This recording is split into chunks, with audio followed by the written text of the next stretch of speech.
Hello everyone, Cooper Barnes here, and holy crap, Gadget actually did do what the community was actually wanting to say.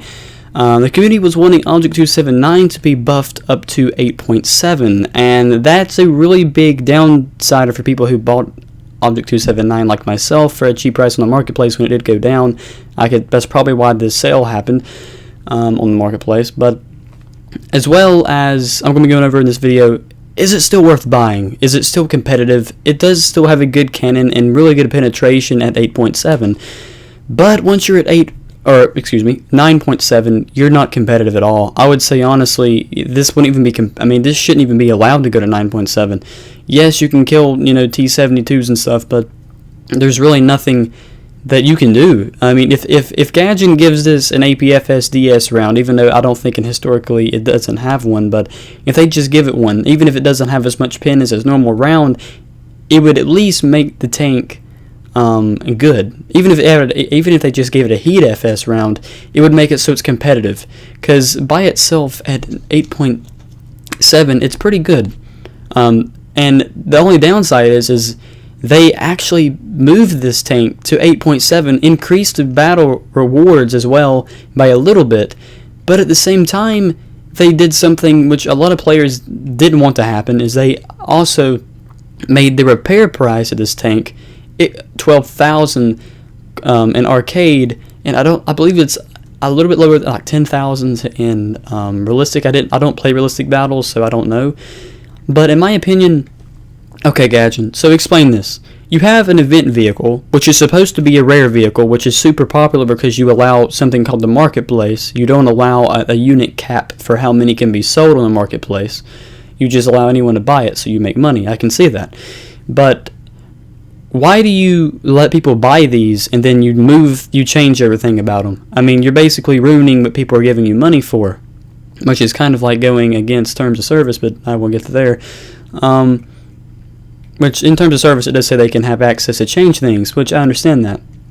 But when they do something like this where they increase the battle rating and also increase the repair cost in a battle rating that it's not even that competitive at, it's kind of like the IS-7 now. Except the IS-7, I would say, is arguably more competitive because it's pretty much unpinnable through the front at its native tier, as this tank can be pretty much penetrated really easily to the front from anything that has Heat FS. And sadly at 8.3 you really don't have that, which is why it was good at being allowed down to, or it was good at being a basic tier at 8.3.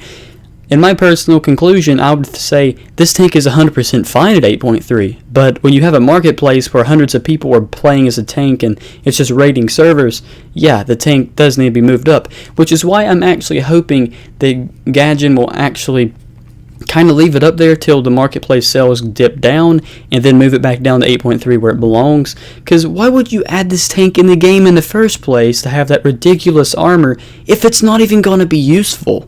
I mean, really, you go through all the time to make a model, and you don't even make it competitive in the game.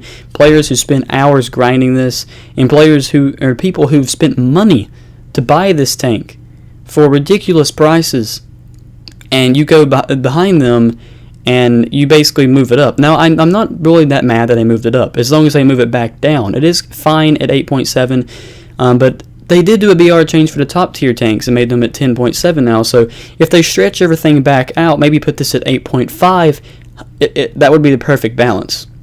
If they could make a better balancing system and quit worried about, how long it takes to get in a battle. So guys, that was my conclusion. So do I prefer you buy it? I prefer you don't buy it unless it's about 40 Gadget coins or lower.